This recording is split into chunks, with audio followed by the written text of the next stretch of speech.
A very good evening to you, and you're very welcome to another edition of the Green Zone updates from Jerusalem, conversations with Eugene Doyle. You're very welcome. This is on Bank Holiday Monday for a change because of the long weekend here in Ireland. And as it's for an Irish audience, that was the change of the date that we went with. Now, as I say, you're very welcome to another edition of the Green Zone. And what we do on this Green Zone is we're bringing a different narrative to the Irish people who are used to only one narrative, and that narrative is anti or against Israel in so many ways. So we never hear the other side.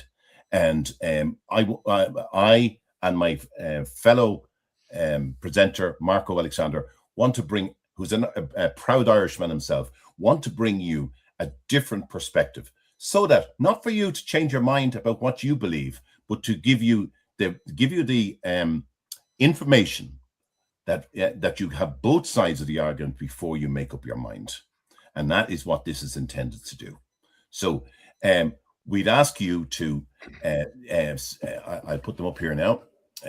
I'll ask you to subscribe to this podcast, because by subscribing to it, we can actually get better content as we go along and bring you more of what you like to see. Then also I'd ask you to please drop your comment in the chat. So if you have a question or you have a comment about anything that you're hearing tonight, please drop a comment in the chat and we'll bring it to our viewers and indeed our panel. And I'd also lastly ask you one more favor, and that is to share this podcast. To share it now even, and to let other people know that we're live on air here. And also remember that when this is finished, you can click on the same link again and it will play back the full podcast immediately after this is finished. So that's all I ask you to do as the viewers in this for this evening's discussion. Now, tonight's discussion is one that I believe many in Ireland rarely, if ever, hear. We're talking about Gaza, but not in the way it's typically framed across Irish media or public discourse. And we're joined by two voices. We're joined by my fellow panelist, Marco Alexander, proud Irishman, and he is living and coming to us live from Jerusalem. Now, we also have an unusual guest this evening, because you're looking at the screen and all you can see is two people, but there's actually three of us, because the other person, who would be known as Dr. Tom, and we've had to change his name, and we've had to remove his, make sure his face isn't seen on screen, and we've also had his voice distorted for his own safety, because Dr. Tom served time in Gaza, and he is going to let us know what he saw there through the time that he was there, little over 10 years ago. Was there, so, and we'll find out what Gaza was like. So it's very sad that Dr. Tom has to change his voice, has to stay off camera, and also has to distort his voice for his own safety and that of his family. So, but that's what we're dealing with here when someone comes on and talks, gives us another side to what we're hearing that's going on in Gaza.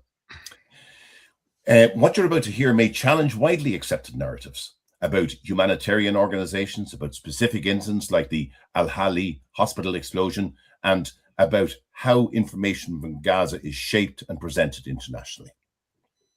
So I want to welcome my fellow panelist, Marco Alexander. Good evening, Marco. Good evening, Eugene. Good evening. And I want to welcome our other guest, Dr. Tom. Dr. Tom, good evening to you. Good evening to you all. Yes, and both of you are so welcome to the Green Zone updates from Jerusalem, and thank you for joining me this evening. Marco, I'm going to come to you first, because just get an update on things in Israel at the moment. We still have ceasefires that are shaky. We don't know what's happening in Iran. We do know that the leadership is a bit all over the place, and I think we can take that I think they tried to fire the foreign minister for being loyal to the IRGC. How are things in Israel at the moment, Marco? Right, right. Well, Eugene, things are hotting up here again. Of course, there's no real ceasefire in the north to speak of. The Israeli army is continuing operations against Hezbollah strongholds. They've had some significant success in uncovering arms caches and eliminating quite a few terrorists. They've also established a security zone up on the border, well within Lebanon. So there's no real ceasefires to speak of in the north. With regard to Iran, of course, we're expecting things to start up again. As you're probably aware, Iran fired a number of cruise missiles at the United Arab Emirates. Um, so it looks as if things will take off again soon on the Iranian front. Other things to report. Also, the Turks are getting a little bit frisky. They're planning on sending another flotilla. As you're probably aware, Israel stopped another flotilla which set off from Sicily. The Italian government, of course, didn't see fit to stop this flotilla from leaving from an Italian port, and they launched an attack on the Israeli government for doing what they, of course, should do, is intercept this flotilla, which was heading to Gaza to cause a little bit more mischief. Um, the southern border with Egypt, of course, is of notable interest. As you well know, and we've spoken about in previous broadcasts, the Egyptians have significant forces in the Sinai Desert. They've been carrying out military exercises, and of course, this is in breach of the Camp David peace accords. So things are pretty interesting. We also have the PA, which is actively involved in military exercises. So there's plenty to talk about. Absolutely. And just in relation to the ongoing operations in the north, we do know that Netanyahu spoke with President Trump earlier in the week, looking for a deadline to be put on the negotiations with Lebanon to 2 or 3 weeks, that they weren't prepared to wait any longer for that.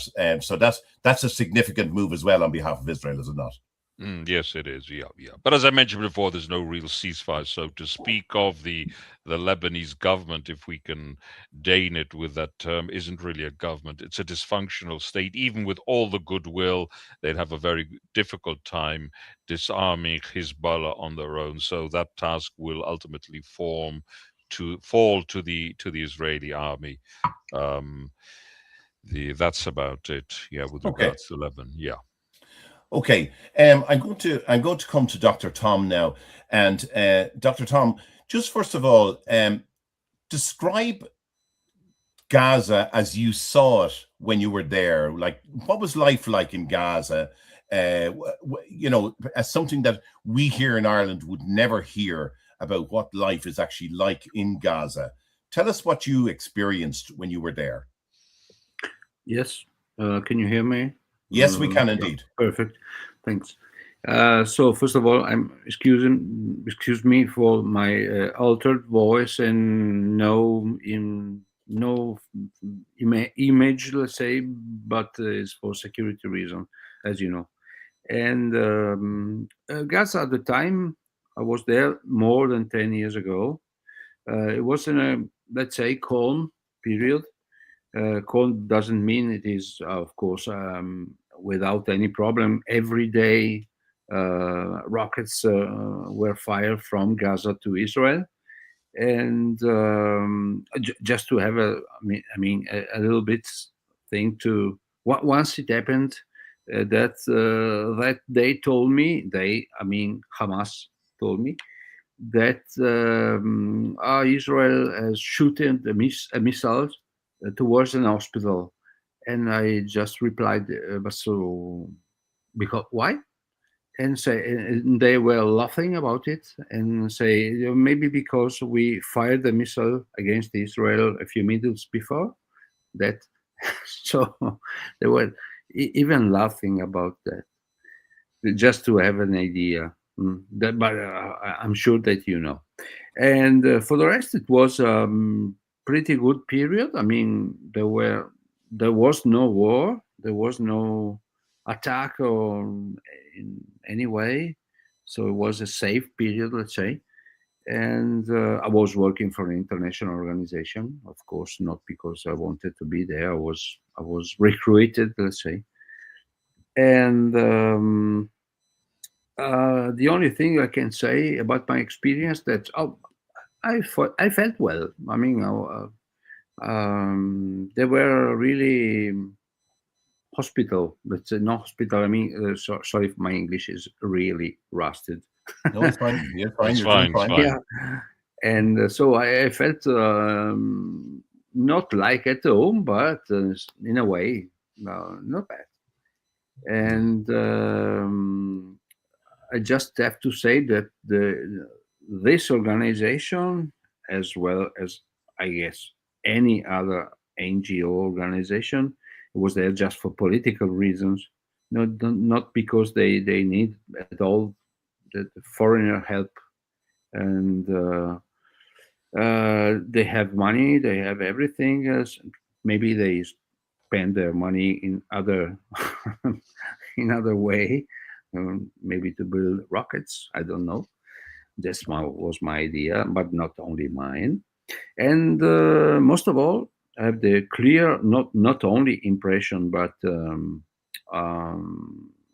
confirmation that even the NGOs, expats know perfectly this thing, sorry.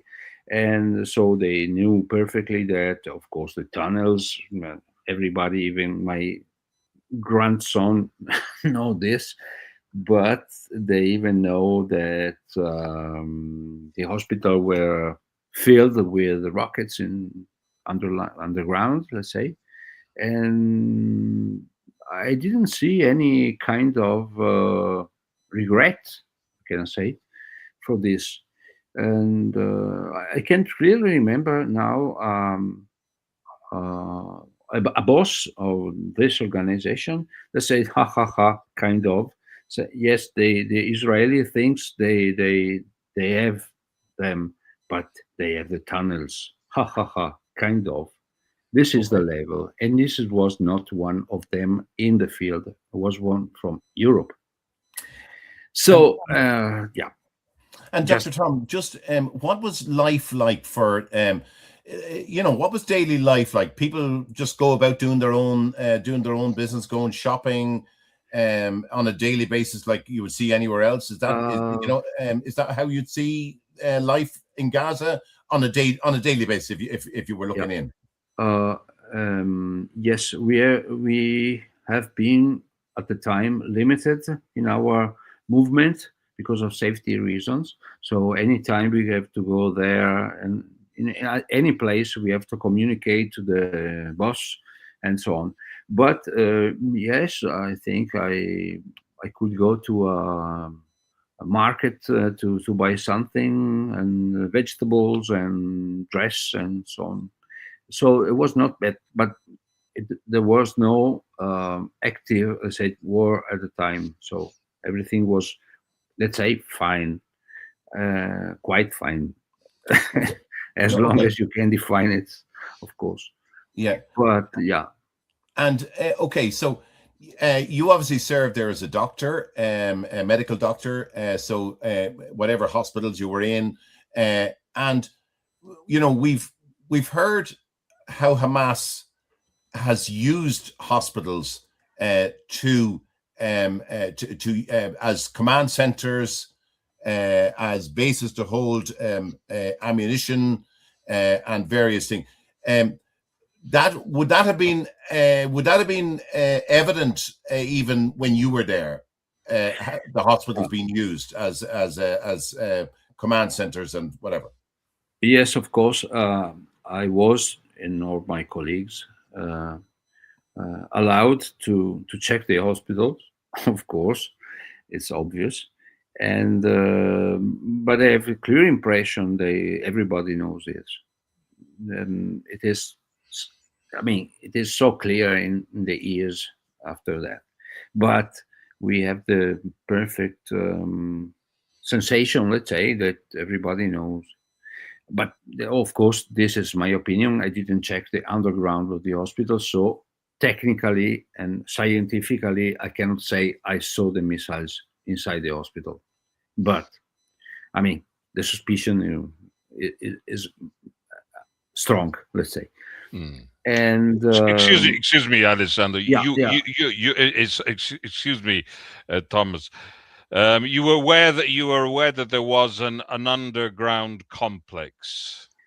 Yes, they were aware of this because they Mm. even, let's say, laughed about it. I mean, the expats, not the local ones, say, okay, Israel is very strong, but they are stronger. They built a complex inside underground and so on. Yes, Mm. they know, of Mm. course. Okay, nothing Mm. to say about the Mm. tunnels if they can, but I mean, it's not only the tunnels, of course, Mm. as you know. And Uh, it was the thing. After that, I thought for years it was just, in my opinion, a political mission, not a humanitarian mission, because they don't need money, they don't Mm. need help. Because I saw some facilities in at the time in Shifa Hospital in Gaza City, uh, better than we have in some other places in Europe or in the Western countries. And so they don't need the money they have. Of course, probably they invest the money elsewhere. I Mm. don't know, and the expertise as well. Many of them studied in Western countries, high-level ones, and then come back, and so they don't need expertise in a super specialistic area. Um the only thing I work even in Africa and other, let's say, not good places in the world, and I have to say that I was amazed in some way that even if they had the facilities, the means, the everything, they still think they are the better. I mean, they don't accept any suggestion, and I was there to give suggestions, but they don't really care at all. So Mm. it was just a political mission, for sure. Of and course, I will never get back there again, or in other Islamic place, but that's my opinion, of course. and Father Dr. Tom, just in relation to you and other people like you there, where was your movements controlled a lot while you were in Gaza? Okay, we just have to move by mainly or mostly by car, and we drive our cars and communicating with the base, our base, to check the start, and we arrived, we are starting now, and so on. For the rest, so we could drive, and at some conditions, and for the other periods, let's say, was a local driver working with us, and of course from Hamas. I mean, everybody is, if you want to work, is Hamas there. I mean, very good people, nothing to say about the drivers. It's very gentle and so on. And so some of us could drive, some for the rest was a local driver. Yeah, even the last day I was there because they continue to change the main street, and I asked the local drivers why. Say, oh, it's very simple, because we have more, let's say, uh, I call it bands, but it's other factions, let's say, that try to kidnap the expats, and so we don't want them to do it. Yeah. And so I was, I realized that after went out of there was anyway a difficult situation. Now, we saw as the Gaza war unfolded, we saw the network of tunnels that Hamas had built that would put some countries to shame in the extent of an underground tunnel system so advanced. It had to have been planned while you were there, or even before you were there, to have such an array and such a complex amount of tunnels, and they were ingenious in their construction and their use. What tell us about your experience, if any, that you had with seeing tunnels while you were there, and were the people of Gaza aware, say the people in the hospitals aware that there was tunnels being created by Hamas? I was not allowed to check the hospital in theory, and of course not in an underground, where the main thing was, I guess. Just it's my opinion, but I mean it is demonstrated. I guess the things were going for a long time, because you cannot build this thing in Rome. Wasn't built in a day, let's say. So, and for sure, 100%, some of the boss of an international organization were perfectly aware that the systems of tunnel. I don't know. I cannot say. I mean, I'm not sure, but I cannot say in a scientific way that they were aware, even that near tunnels they put the missiles and so on. But sincerely, this is a particular. It's obvious. It's a detail. To me. Yeah, a detail. yeah. To me, But what was the feeling among your colleagues? I mean, did you wonder? Did you ask what was going on? Did you wonder what was going on beneath the ground? I asked, because I had a relative brief experience there, relative more than a month, not 2 days. I mean, but it's not such a long time, and the majority of them simply don't care. I mean, that's their problem. We are here to fix some problems, and I guess they simply don't care. This was my impression. I mean, we are not here to help terrorists. We are here to help poor people. And Israel is a bad thing. They are a good thing, and that's the sum of their thinking. Okay. That's it. Yeah, that's interesting. The sum up.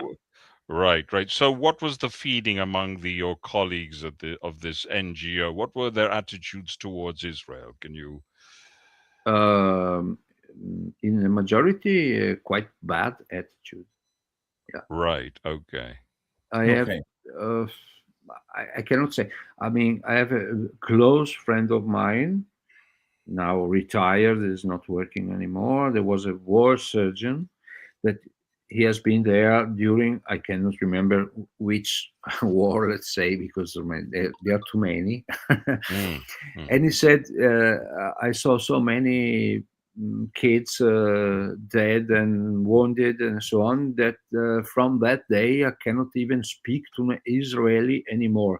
But I mean, he was on the field. I mean, he perfectly knew that it's not bad Israeli, but say, okay, but these kids are died in my hands, and so I cannot. It is a human feeling, not a political reaction. feeling. It's human. This is human. Dr. Tom, Otto, first of all, good evening, Otto. Otto. Otto wants to know, just now, you might not be able to answer this, but you might be able to give an opinion. what is the percentage of humanitarian operators that are not complicit in Hamas ideology? It's a question for me. Yes? Yeah. I just don't know. An opinion. My opinion, no, to me is not. Probably they are not the majority. I mean, about complicity,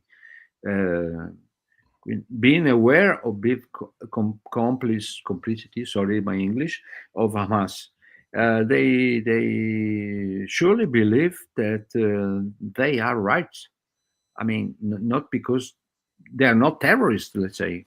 Yeah, I mean, probably that's the mean opinion about the NGO, about Hamas and the Gaza situation. It's not, of course, my opinion, but I'm in minority. Okay. And when you saw what was unfolding in the war, Dr. Tom, did it surprise you that there were rocket launchers in the grounds of hospitals? Did that? Were you shocked at that, or was that? Did you say, or would you say that you expected to see that? Oh yeah, I was not shocked in the term, because I were completely. I knew, the things, and that famous day in which I personally talked to Hamas, kind of, and asked why the Israelis should have launched some rockets against an hospital. Oh, I can say no dead people, no wounded people, so just an external wall. So I couldn't understand what's the reason, and they laughing, as I told you, I guess. Said yes, maybe because a few minutes earlier we launched rockets from there, from the hospital, and he was laughing about this. There was no surprise for me because I know the guys, let's say. But I mean, there's some, they use, as you know, of course, their kids and their illness and their anything as a human shield, as you perfectly know. I don't have to tell you, I guess. That's it. Just on that, Dr. Tom, just in relation to we're always hearing it on this side from the Ministry of Health in Hamas. First of all, before we come to the figures, the Ministry of Health in Hamas, the Hamas Ministry for Health, rather, what would you say about the Hamas Ministry of Health? Good question. Probably I even met him at the time. I cannot remember clearly. It's just a politician. I mean, Hamas politician. So he just tell what he had to tell. I mean, it's one of them. I cannot say nothing more. They show their better face, let's say, in my opinion. Of course, that's my opinion. Yeah, nothing more. They just show their better and fine face, and the rest is Hamas. That's my opinion. Okay, and the figures, because all we ever heard here in Ireland was that 20,000, 25,000, 30,000, 35,000, 40,000, 50,000 people killed in Gaza. No distinction in Irish media, no distinction between terrorists and innocent, but the innocent, as you say, used as human shields in various locations throughout Gaza. Is I expect that wasn't a surprise for you to see the amount of people killed in Gaza. At the time, there was no war, no active war like that. So I didn't saw such a lot of wounded people because there was no war active like that, and like now. and but for sure they used that thing. They Mm. told me, some of them told me, yes, of course, we launch a missile, and then we put the kids on the rooftop, let's say, and so halas, Mm. I just say in Arabic, Right, right. and that's it. Uh, sorry, what was the feeling of your colleagues with regard to the attitude of Hamas? And obviously, they were using civilian Uh, structures. Did you speak about that? yeah. About the civilian structures being used? Um, They were aware of it, I presume. yeah, they were aware, but I think I cannot say, because when you cannot talk normally with the person, Freely, yeah, freely, you yeah. cannot insist on, Mm, there's no way out, no mm, bailout. yeah. And so I stopped just to talk a bit when I realized that Mm, the majority of the vast majority of them were pro, let's say Hamas, but I mean, aha. not Hamas, but Palestinians and liberation and Right. Aha. from the river to the sea and such. So I see. That's yeah, interesting. That's yeah, interesting. Mm. yeah, they were completely. But I mean, in good faith, I cannot say. I don't know. They Say believed in it. They they yeah, believe it. yeah, Yeah, yeah, yeah, yeah. they were They were not. believers. Yeah, Yeah, yeah, they were believe. And yeah. so I cannot say. I say, okay, I'm thinking another thing, and bye bye. Mm, I was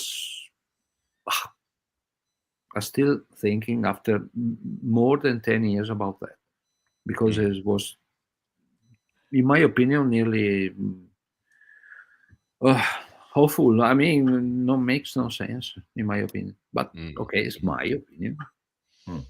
And Marco, just in relation to those deaths in Gaza, because this is something as well that the Irish people are not made aware of here as well. mm, yeah. As a former military person myself, um, I would see that the Israeli army are probably one of the most moral armies in the world, in the sense of that there is very few armies in the world that would give prior notice to people to get out of an area Right. by either by text message, leaflet drop, or phone calls or text Mm, messages to get out of a place.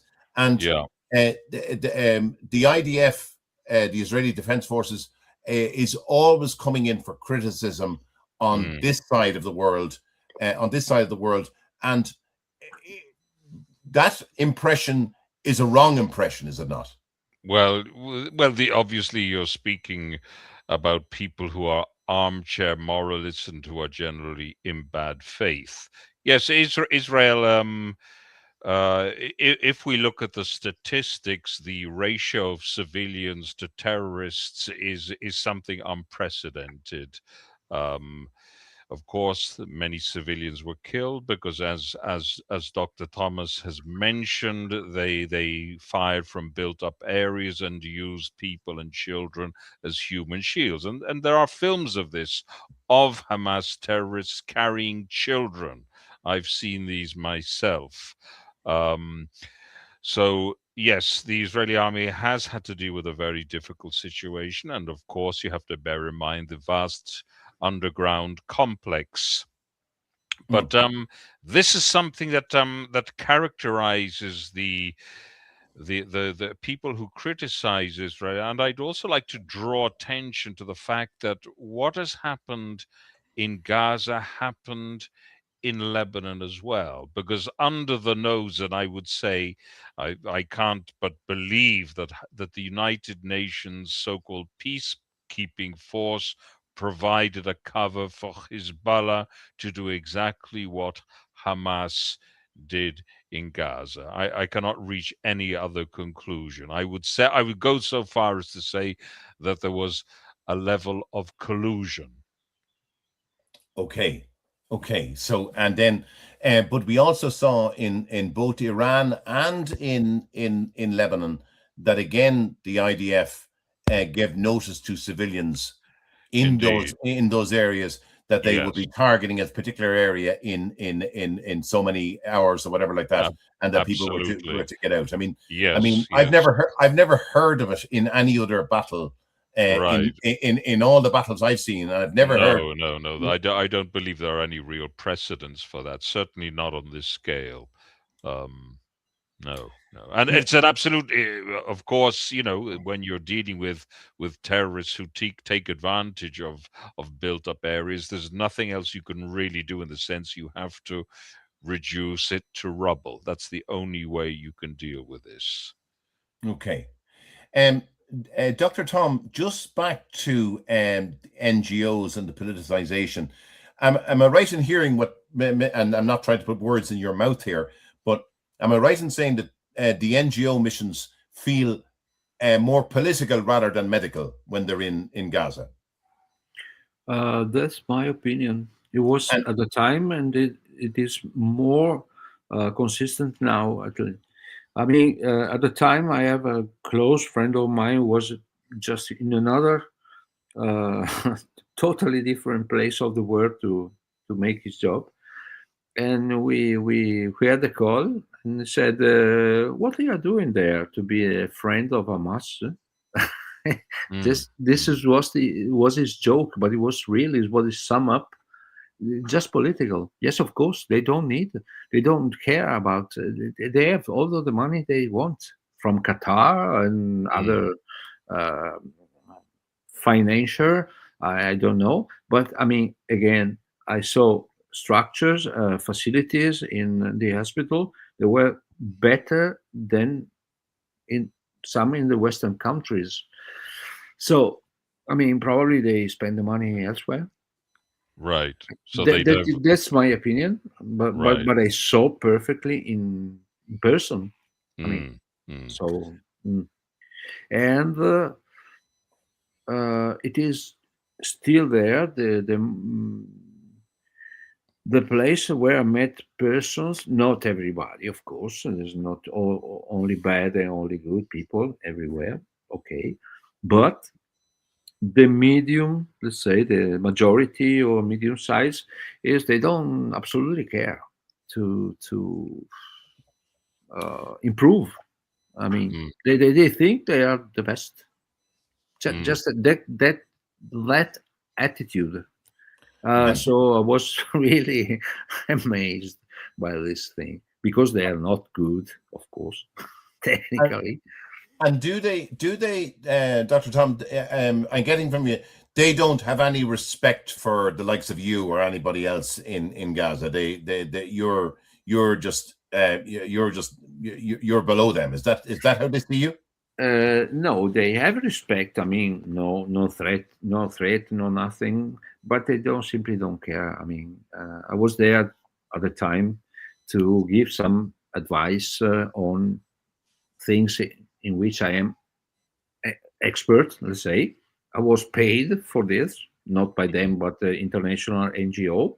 But of course, they accepted. Let's say to me is the same. They don't listen to me or they listen to me. I take the money the same way, so no problem for me. But I was a little bit not happy, let's say, of this, and yes. so I realized it was just a political reason to be there, Mm, for right. So sure, how one did hundred you percent.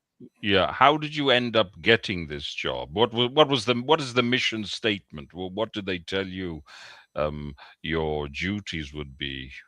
I don't know if I can tell you because they get recognizable. But anyway, the duty was to improve their approach to Mm, and management of many things, but yeah, they don't. But right. was not only my experience. I have other friends of mine that would be who uh, has been before me and had absolutely the same feeling. Uh, this, maybe 1 year before me, a close friend of mine, high level professional, international known and so on, was there and said, okay, they don't want to listen, nothing. Mm, mm, That's it. mm. But it's typical, I think, you know. Now let's look at say two NGOs there that are operating there, and let's look at Doctors Without Borders, MSF, and a report by the NGO Monitor accused Doctors Without Borders of abandoning neutrality and impartiality in the coverage of the Gaza war. I take it that doesn't surprise you either, Dr. Tom. No, it doesn't surprise me at all, and because I had to, I met some of them at the times and even before and so on. And again, they are just politics. I mean, the Doctors Without Borders, they can do just one very good thing, and it's a medical thing, not surgical one, that they use the plumpy nut. You know, the small bars. There's 500 calories per bar, so they can perfectly resolve things about malnutrition. They are very good in this, and they were not very good at the time, more than 10 years ago, in surgical problems. I mean, they could no, better not. Let's say in other places of the world, not in Gaza. In Gaza, I cannot say because any association were more or less not in contact with the others. And any one of them has his own field, let's say, or say backyard. And the report claimed that Doctors Without Borders relied on Hamas provided data and downplayed Hamas's role while focusing criticism largely on Israel. Can I put this to you? The fact, and I just want to get your opinion on this. Yep.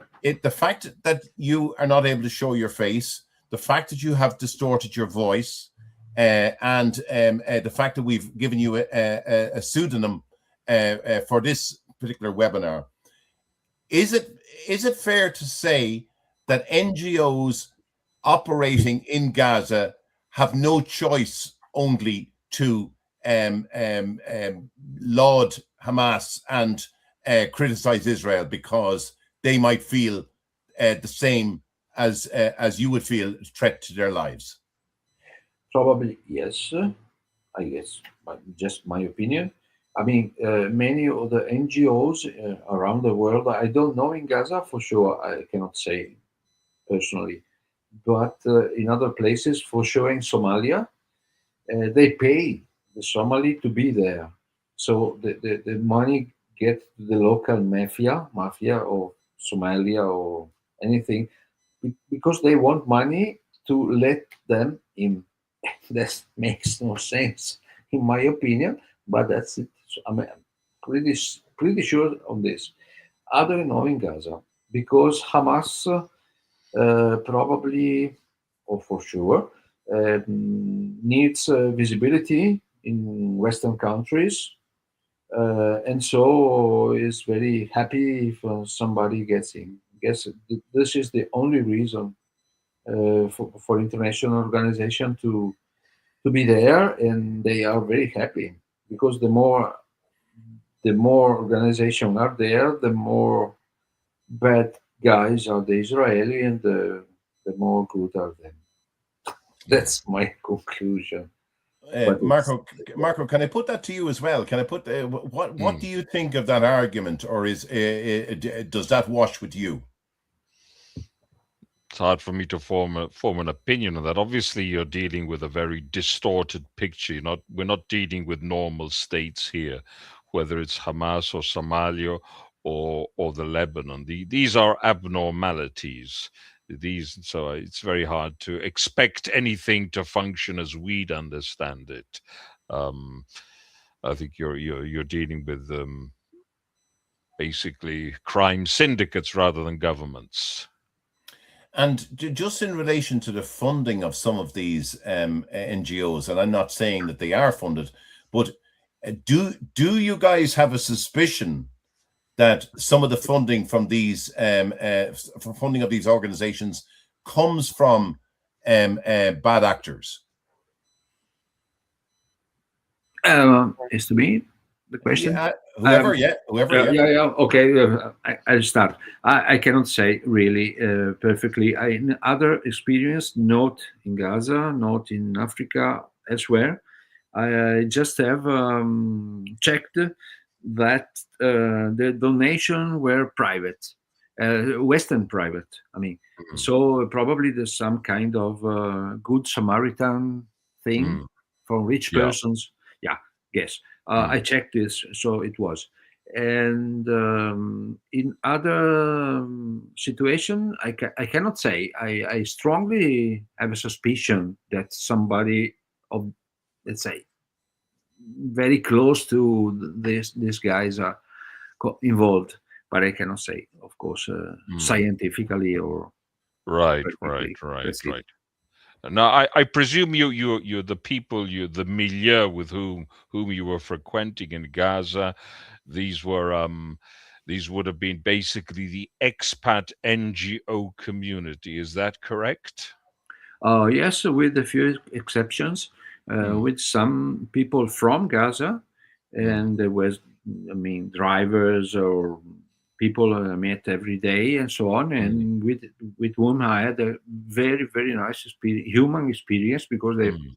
they were very good people. I mean, but when I came into Israel, going to Gaza, I guess I don't know, the Shin Bet or Mossad officer said, "Okay, be careful, because there is a lot of good people inside, but there's a Mm. lot of bad people, and you cannot distinguish them. So Yes, be yes, of careful." course. That's Yeah, it. yeah, yeah. So I met some good people, and I was happy for that. And Mm, mm. But how would you determine somebody was good or bad? I mean, I a don't know. person, in the sense, somebody's perfectly polite. So uh, you're committing yourself a little. That's what I'm saying. I Did don't you end know. the question that which leads on to my next question? Yeah. Were there any people who told you things in confidence, or sort of gave little hints that things weren't all what they seemed to be? Did you get any sort of signals of that sort, or were they just too fearful, or were they simply Hamas people whom you interacted with?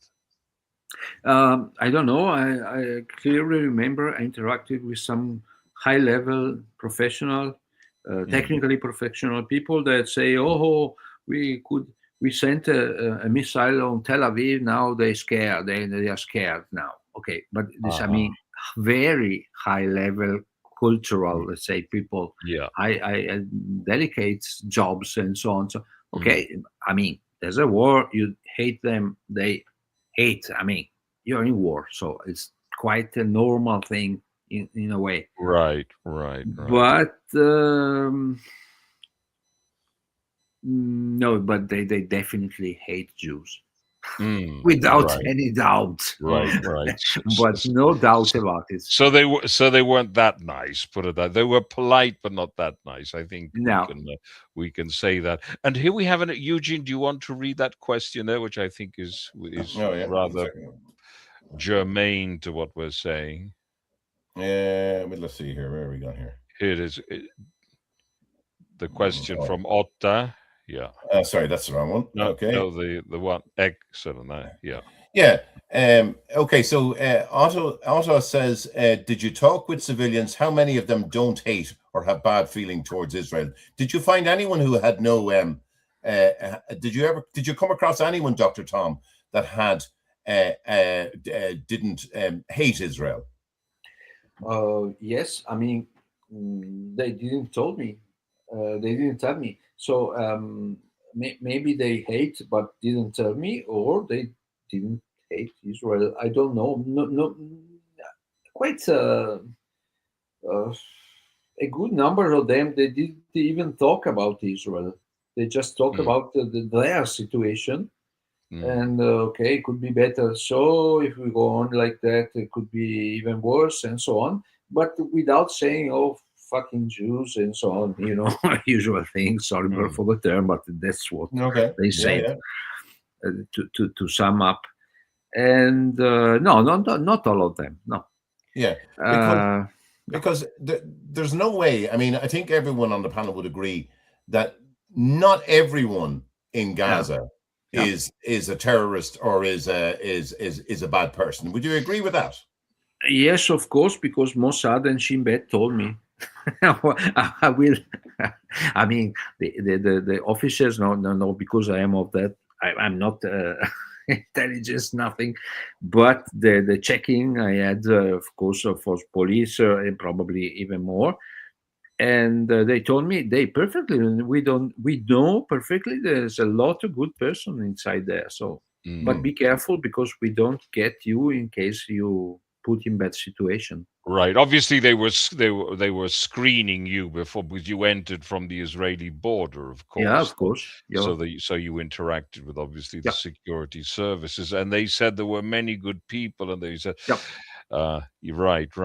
But the problem is that when we look at films and the GoPro cameras, we see many civilians were actually involved in the events of October the 7th. So yes, we have this little problem here where it is in fact very difficult to separate civilians from Hamas, and I think people really need to appreciate that and not underestimate that aspect. Did you have any interactions on the other border with Egypt?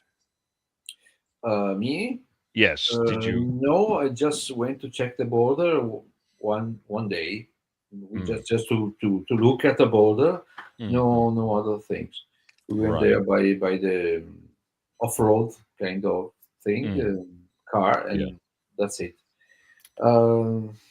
In relation to your interaction with certain organizations in Gaza, had you any interactions with UNRWA? Not in Gaza, elsewhere, let's say. Do you want to different years? Yeah, different years. But I mean, I don't. Only tell us what you can tell us, okay? Yeah, of course. Not directly for bureaucratic reason, let's say. In other situations, not in Gaza. And yes, but about UNRWA is quite evident what we all think and what is all demonstrated. I mean, it's completely Hamas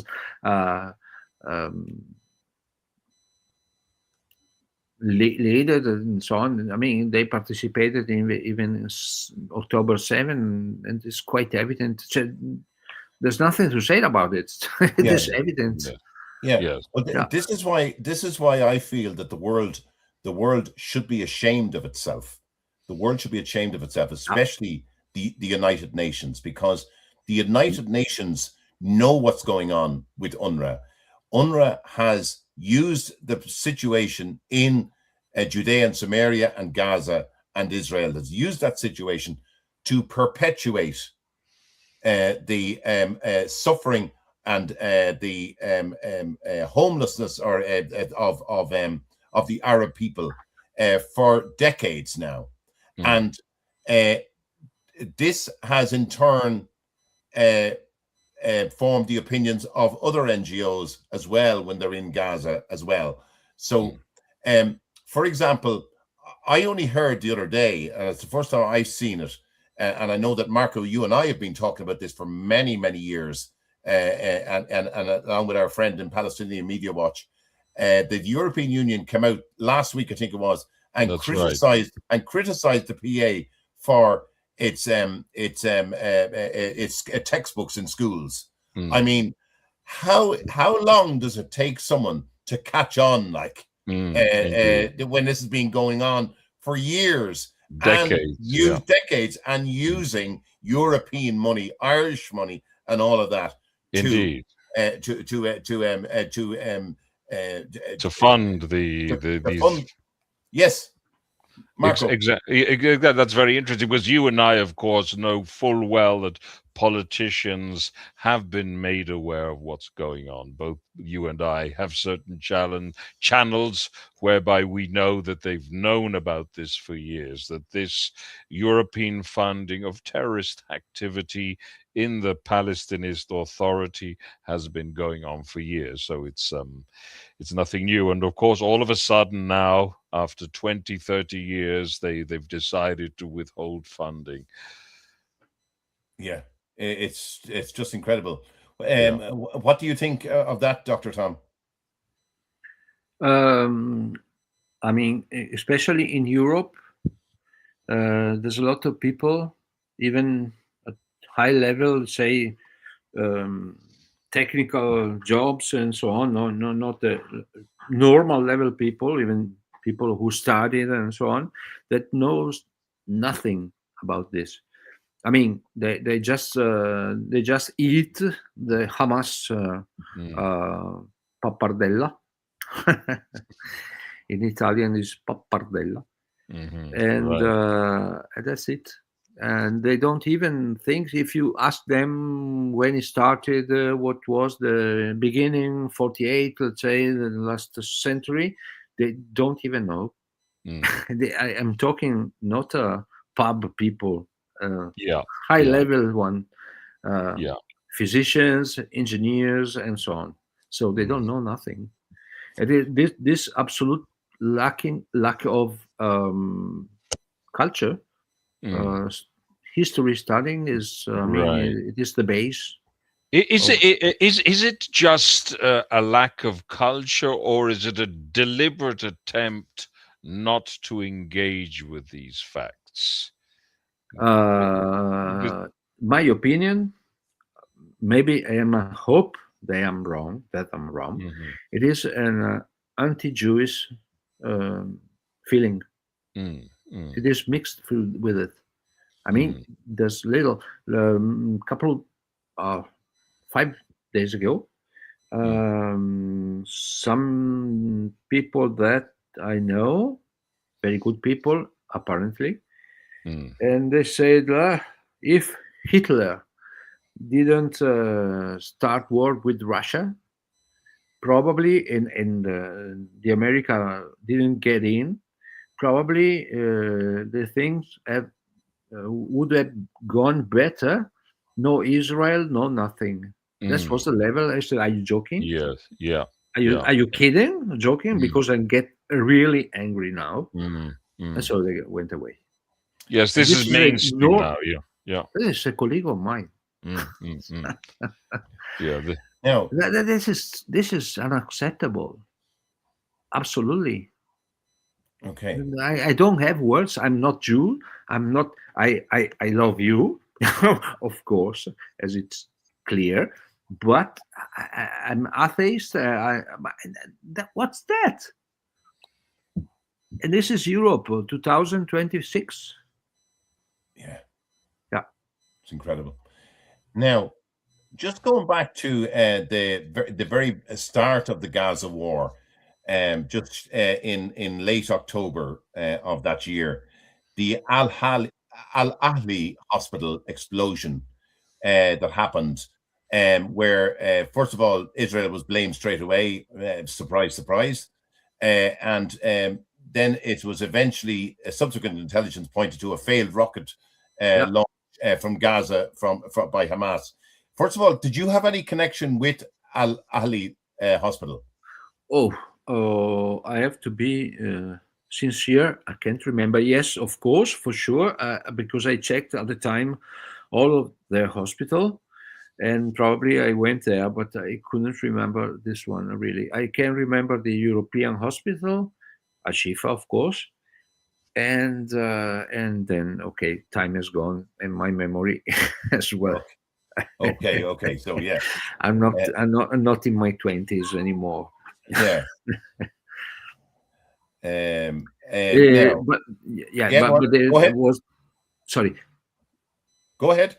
No, just it was the famous fact they failed a rocket and they hit the hospital by themselves, isn't it? Yes, that's the incident. As far as I remember, yeah. Yep. And then, just in relation then to the funding of Hamas through charities in Europe, and we're finding out Italian authorities arrested 9 individuals in relation to funding networks tied to Hamas, channeled through different charities. So I would imagine that this is not an isolated incident. I'd imagine that this is going on wholesale in relation to the funding of Hamas. Oh, I cannot say because I'm not in the police or intelligence. But yes, according to opinion of friends of mine, let's say, that are closer to that uh, job, let's say, yes, there's not an isolated problem, and they should go deeper, let's say, in my opinion. Yeah. Marco, what was the American Trump's organization that went into Gaza to distribute aid there when there some time ago? Was it GSF or something, or was it something of the sort? Yes, I actually had the opportunity to guide one of the people working there, and he explained to me the chaos that existed there on the ground, and of course the threat Hamas people threatening people who sought to obtain supplies. So yeah. because what we saw there, we saw clear. They weren't shown in Ireland, obviously, but we saw clear videos of that organization helping. Absolutely. Helping to feed people, and Absolutely. yet they were disparaged and undermined by all sorts of countries, and indeed the United Nations. That's right. Well, yes. Well, you have to bear in mind that they wanted to fail. For all their posturing, most of these countries, as the European countries, there's a lot of sympathy for Hamas, as indeed there is sympathy for the Iranian regime. So they actually are they're in this sense they are consistent. They want both Israel and the Americans to fail on both fronts. Okay. You've frozen there, Eugene. Yes, can you hear me? I can hear you. Yeah. Yeah, me too. Now you're back.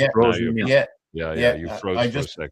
Sorry, I just see there that Otta has another comment in there. Right.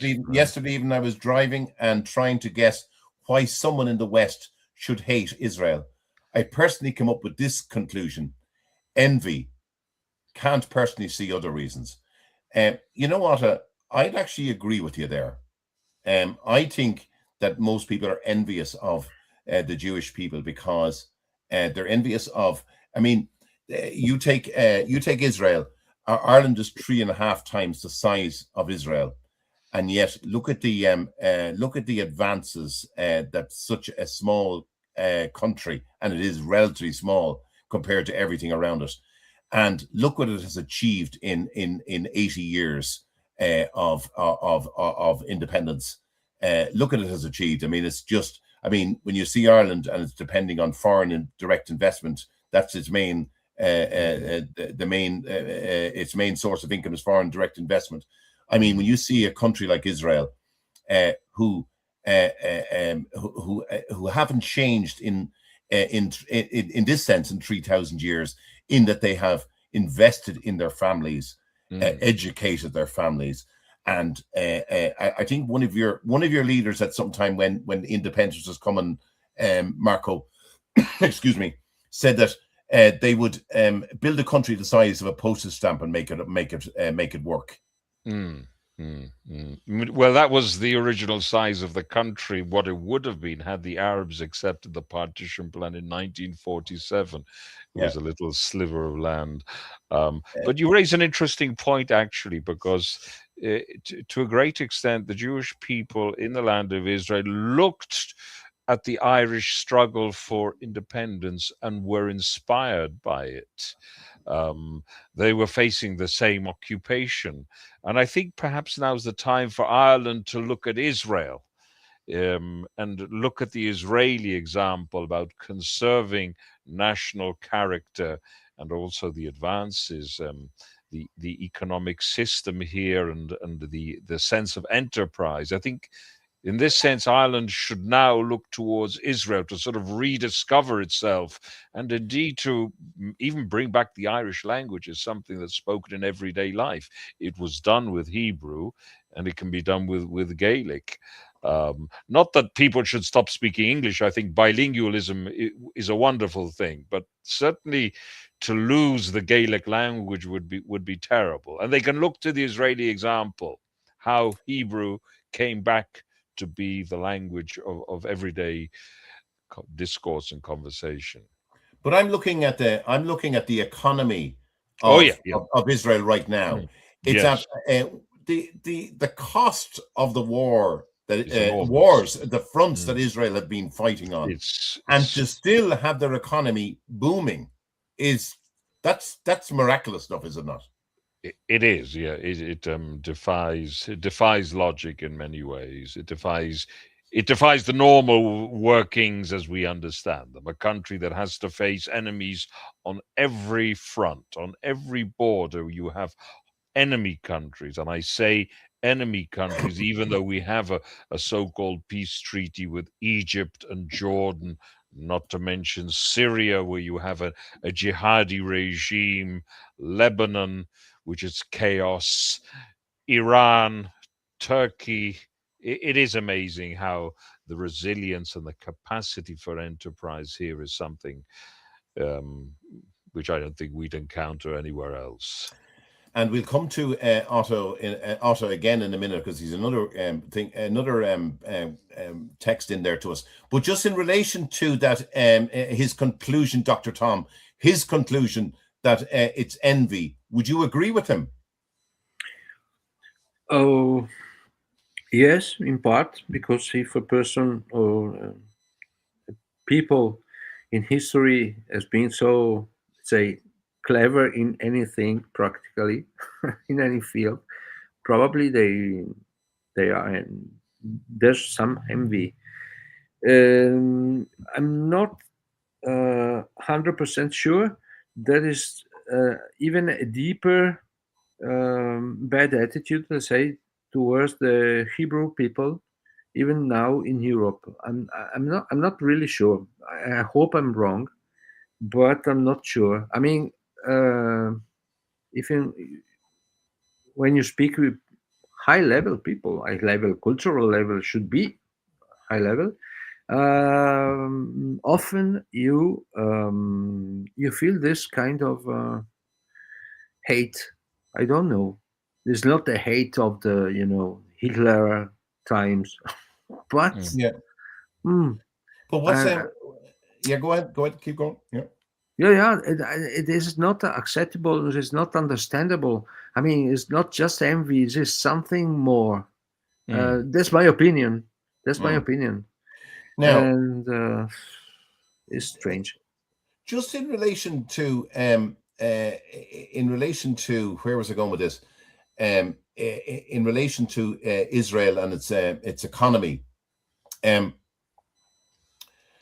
Sorry, I'll come back to it. I'm after having a brain freeze there, so I'll come back to that. I'm going to show you Otto's latest text. I agree with what you said. Look how much persecuted in the millennia and still there with a solid nation among enemies all around, as Marco has said. Top 10 in happiness rank and innovative startup nation. That's an interesting point he raises there, is that Israel is in the top 10 of happiness. And that for a country that the impression is given is divided, I mean, and in and out of shelters nearly all the time, 8 decades of wars of different kinds, and to be ranked in the top 10 of happiness. I mean, that's incredible, is it not? Yes, it is. I can't think of any other examples in the world which come close to this. Yeah, it's nuts. Oh yeah, that's what I wanted to say to you, Marco. Again, going on your economy. I mean, this is the thing that's really surprising as well, is that you enter Shabbat every Friday afternoon. Yeah. And that starts at what time, Israeli time? What time does that start at? Well, it depends. It depends on the time of year, but it can be. Okay, It but can, roughly, just yeah, it can. Well, it can come in early, or it can in the winter. It can come in at 3:30. In the summer, it can come in at 9ish. Put it this way, and it 9 in the does. evening. 9 in the Yeah, evening, is it? yeah. That Okay, it so can. Yeah. so between 4:30 and 9 in the evening, depending on the time of the year, Yeah, and then yeah. it lasts until when, Marco? The following evening. The following evening At at the same. sundown when it Okay. starts. Yeah. Now, here's the thing. So there's lots of things that you observe along with a lot more people in Israel. You Mm, observe a lot of things during Shabbat. yeah. That a lot of people don't work at certain things during Shabbat as well, Right. which is if that wasn't there, if that wasn't there, your economy would probably even do better. But I'm not here. sure about. I'm I not no no sure. I Yeah, and I yeah, don't yeah, I yeah, think yeah, you're right. yeah, I think yeah, people would think here that yeah. would be the case. I Right, don't right, personally think that's right, the right. case, Yeah. Good, because good. Yeah, I think the fact that you observe something and that you believe in absolutely. something Yeah, is what brings you yeah, such good tidings yeah, thing. Because in Ireland we used to not yeah. have shops open Indeed, on a I remember. Sunday. I remember it was illegal. It was It was, illegal days. yes, It was absolutely. illegal in Uh, England too. Yeah. Uh, Yeah. pubs didn't open on Good Friday. That's They're right. now open for the last number of years on Good Friday. I That's mean, right. we have lost every bastion of anything to do with faith, getting involved, getting mixed up in our economy. How Sadly, dare, sadly so. yeah, Sadly so. how dare it Yeah. interfere with Yeah. our spending and our going to shops and stuff like Indeed, that? indeed. The Because that, religion's changed. It's a religion of sort of buying and consumerism. Totally, yeah. You're right. yeah, I get uh, your uh, point. Yeah, yeah. yeah. That's my point, and that's very very interesting. That the Jewish people, and I know Bennett. I think Bennett has said one of his things if he gets in as prime minister is to allow public transport to Mm, operate during Shabbat. mm. That to me is the slippery slope, is it not? I believe it is a slippery slope. Um, uh, a famous Jewish thinker called Echad Ha'am said that it was the Shabbat, rather than the Jewish people keeping the Shabbat, it was the Shabbat that kept the Jewish people, which was an interesting way of looking things. Yes, the notion of Shabbat is a central element in Judaism, and what kept us going. And I think the day of rest is indicative of a civilized nation. Now, not everybody keeps Shabbat a Of hundred course. percent, but I think it's good that at a national level things things pause. I think it's a salutary thing. Yeah. Dr. Tom, what do you make of Israel's economy during a war, and the fact that they observe Shabbat and still thrive as a nation? What's your view on that? And I'm not Jewish, but I No, can I'm not say either. that. I'm not either. Yeah. Okay. No. I think that there's no problem about it. I mean, during the special forces operation and so on, even they can be performed in Shabbat. I mean, probably they Yes, were. yes, And yes. so, if a job is not, I mean, mandatory, like many technical jobs, I mean, military, physicians, and pilots, and so on. Okay, for the rest, can be. Why not? I mean, it's a tradition, is their history, and so it's good like that. My opinion. Yes.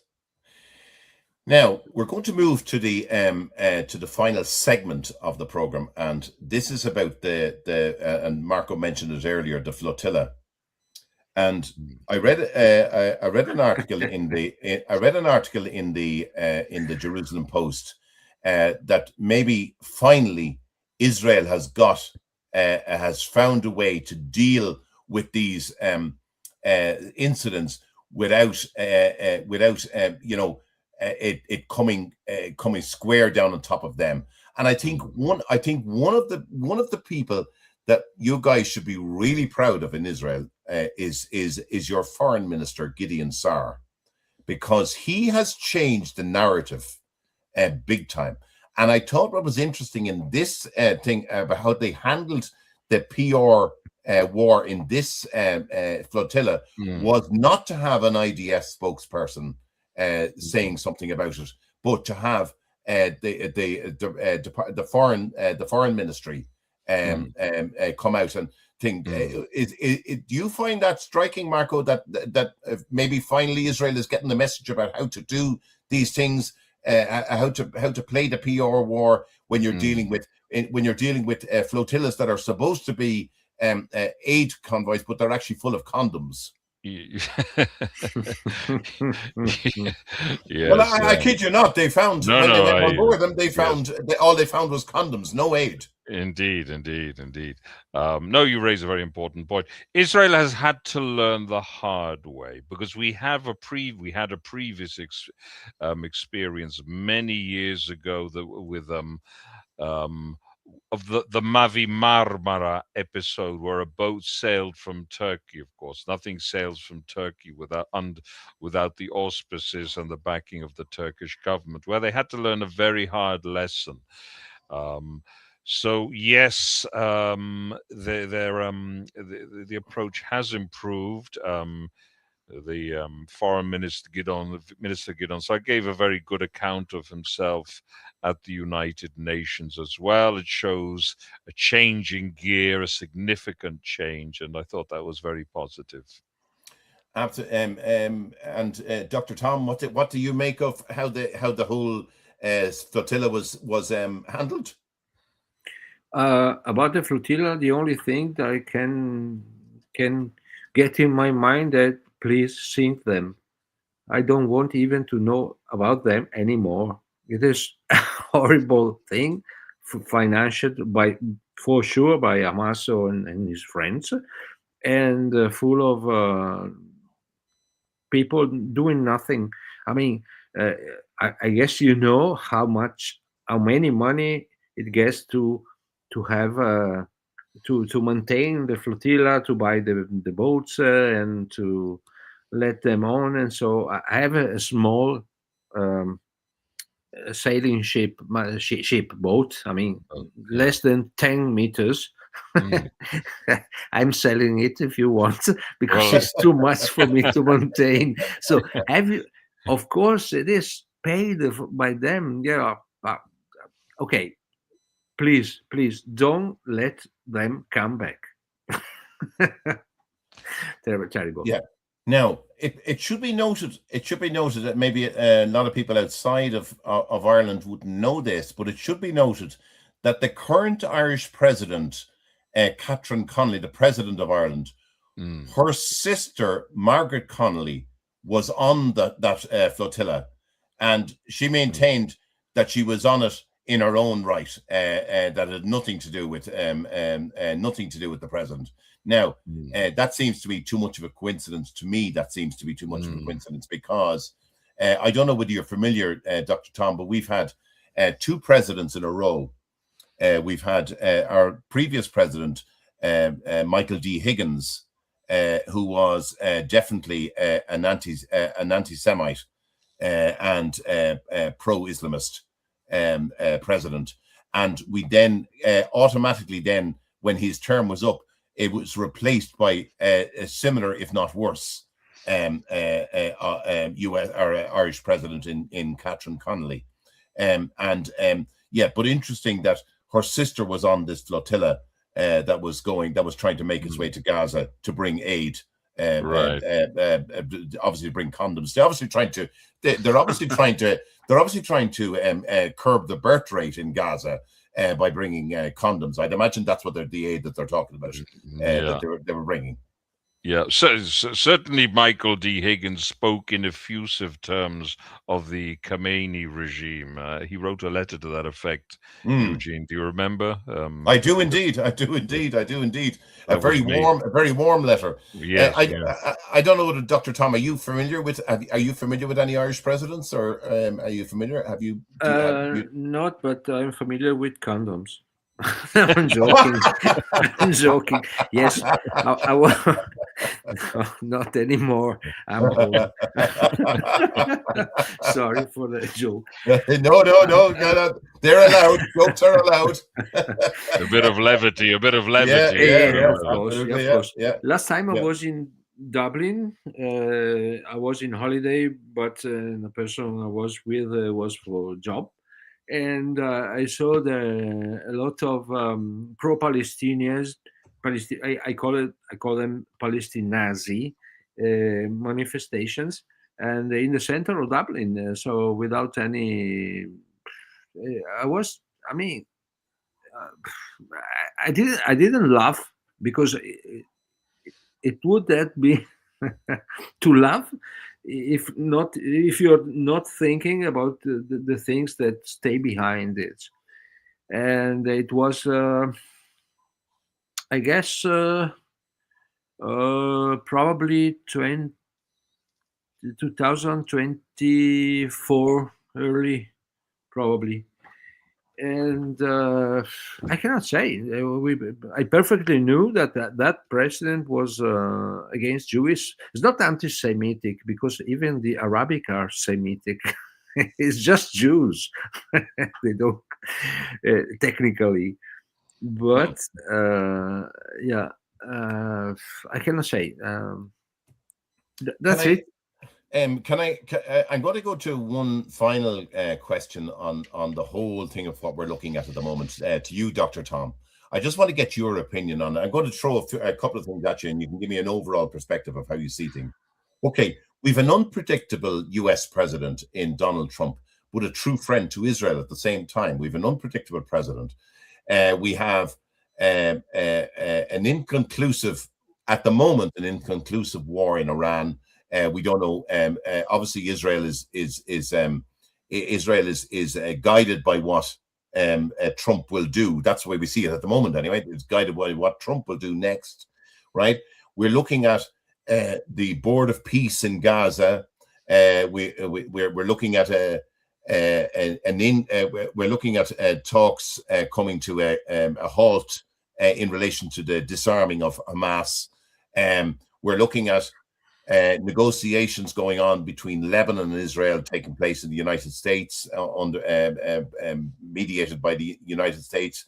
There's no real ceasefire going on there, and you have Hezbollah saying they're not going to be disarmed. How do you see yourself? How do you see the picture that I'm putting out there?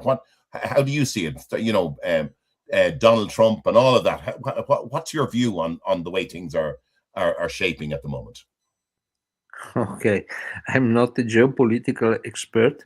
I just have my opinion. That's all we want. Yeah, and I really do think that the work has to be finished. I mean, you should not let them have a single breath to make again terrorism. So you get to the end. I mean, no Hezbollah, no Hamas, and no Iranian capability of finance terrorism. If not, it's like, you know, the dog is biting his own tail. It will long again and again and again, and just you give the time to rebuild their power. That's my personal opinion.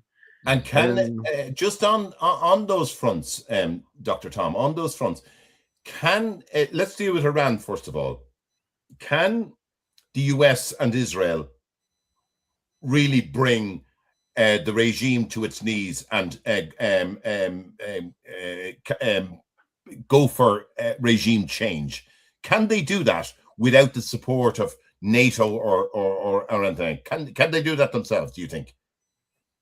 I have a close friend of mine, he's Persian, now retired from his job, but here for many years he hated Khomeini because he had to leave in '79 because her family lost everything. Mm. So you can imagine what he thinks about Iranian regime. And he just said the same. I mean, you have to get them out. I mean, to wipe them out. If not, there will be not no end to this. Probably, I'm not sure. The military expert will be more precise than me. But if they don't give arms and weapons to the internal resistance, let's call it like that, or the Kurds and so on, they don't give the great shot to the regime, probably. And if not, probably but again, I'm not a military, not No, intelligence. No, it's it's just only my it's an opinion. normal opinion of a normal person. And That's it. Marco, on the same question, I mean, if the US and Israel do not go in and finish this out, this is going to be embarrassing, especially for the US. It's going to be embarrassing for them not to have taken to have won this war. I mean, because we can't say at the moment they've won the war. They've caused an awful lot of damage. But do you believe that they now need to finish the job completely? Yes, I do believe they need to finish the job, because even though they have inflicted an enormous amount of damage, the Iranians, with the help of the Chinese and the Russians, can be up and running, I believe, in about 5 years' time. That's my assessment of the situation. And then your assessment on the northern front. I mean, Israel is taking real steps here to push Hezbollah back Yes. by creating a zone. I can't think of the name now, but they're creating a buffer zone Yes. inside of Israel to or inside of Lebanon rather, to Right. prevent Hezbollah rockets landing on the people in northern Israel. So they're actually taking real steps here, as well as being in negotiations with the Lebanese. I mean, Yes. do you think it's possible for Lebanon and Israel to come to an agreement? I think it's possible, but Lebanon, you have to understand that Lebanon isn't a functioning state. It's an assembly of different groups: Druze, Christians, Shiite Muslims, Sunni Muslims. So it's not really a function. It's not a cohesive state. I wouldn't even call it a state at the moment. And what would need to happen? What would need to happen for it to be a state? Well, for it to be a state, I suppose you'd need to turn the clock back about 60 years, when you had a Christian majority, or at least a dominant Christian force. I think there are two pillars upon which Israel could come to an agreement: the Druze and the Christians in Lebanon. If they were the dominant force, then I think an agreement could be reached. But to be perfectly frank, Israel has been the recipient of aggression from Lebanese territory, at least since the War of Independence. So I think Israel doesn't really need to trust these people. It's not really in a position to trust these people. It should establish a buffer zone, to my mind, to establish a real presence and to come out of essentially a defensive war with gains. Israel has to get out of this mode of thinking whereby an aggressor can wage aggressive wars, get a refund, and continue this farce ad infinitum. This has been a great mistake on the part of the Israelis, which started with Camp David, whereby Israel gave back the Sinai, and reaped no dividends from it. It was folly. It was folly. I always opposed the Camp David agreements. I think it weakened our position, and it created a very dangerous precedent whereby an aggressor gets a refund on a war of aggression that it loses. Okay, and finally, Dr. Tom, in relation to what Marco is saying there, since October the 7th changed Israel forever, in the sense that now they're negotiating from a position of strength, and that they need to keep they need to keep the pressure on, and rather than waiting for something to happen, they're now beginning to preempt when something is happening. Is that how you see Israel moving forward? Oh, I just don't know. But as Marco can perfectly say, the day after I called him or some message, if he was good, everything's fine. And do you need something? And he replied me, I can still remember, yes, I need a throw flame. If you have one, give me. Flamethrower. Yeah, flame. Sorry, flame flow. Yes. Okay, done. Your family is good. Perfect. Yeah. And since then, nearly every day we kept in touch. Having said this, the other only other things I thought, it was so strange knowing very well Israeli people and partly technical persons, and how could it happen? Because probably they put off the foot not on the ground but off the ground. They felt kind of safe. The same. I don't know. I'm not Mossad or something. Just I was amazed from this, apart from the tragedy, of course. And just the only thing I had to say that never again, really, never again, nothing of this kind. So keep the job done till the end, Okay. in my opinion. And Marco, finally to you. What should Irish listeners or Irish viewers of this podcast, what should they take away from what we've been discussing this evening, in your opinion?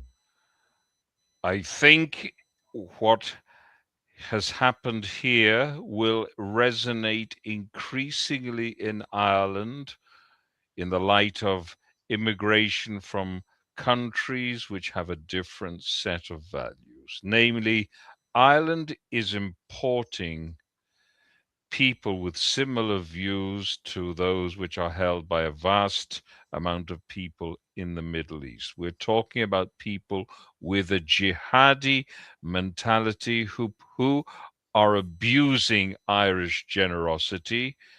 And as you will have seen, and we have seen from many films and videos, they're taking over public spaces for mass prayer, and this is a statement of intent.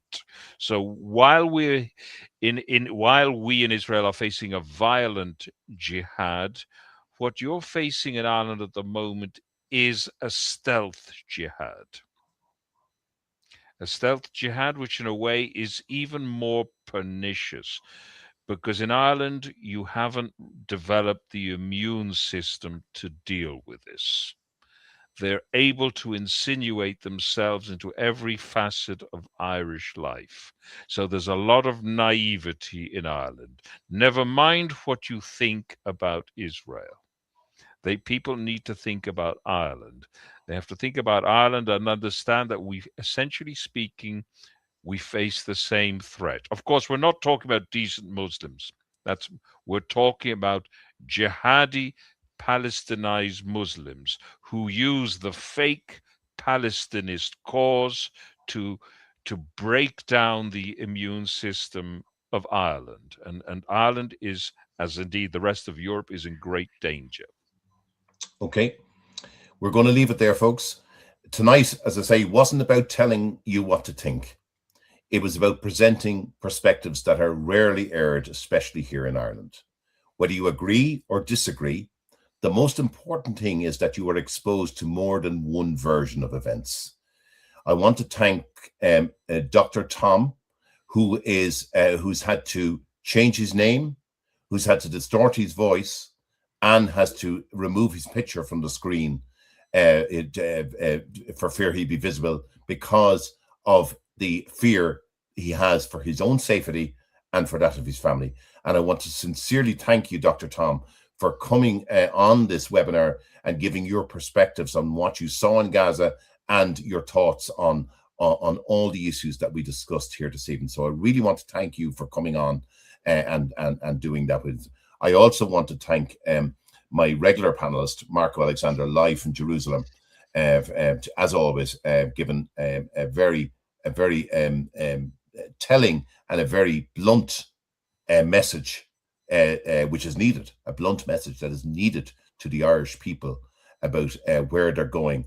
And that, as you say, it's not about concentrating on Israel now, it's about concentrating on what's happening at home in our own country and how we are going to deal with that. So I want to thank you both for coming on. And just to say that we will be back next Sunday, not Monday, next Sunday, we'll be back with another edition of the Green Zone, updates from Jerusalem, conversations with Eugene Doyle, and I'll have my regular panelist, Marco Alexander, and we'll have another or two guests for our next podcast. So I want to thank Otta for engaging with our podcast here this evening. And Otto, if you wouldn't mind sharing this webinar with other people, that would be absolutely wonderful. And for anyone else out there who watched he says there, actually he says there, thank you very much. Otto says thank you very much for the content support from Italy. Brilliant, Otto. Thank you very much for that. And if we could share that and ask other people as well if they could share the podcast. So there's three simple things: subscribe, comment on during the webinars. That'd be great, because we always like to hear other views, whether they agree with us or not. We will bring the comments to our guests every week, and also to share this podcast with friends, family, and so on. So thank you indeed. And all I'd say left for me to say to everyone is a very, very good night to you, and we'll see you next Sunday. Take care. Bye-bye. Bye-bye. Thank you very much.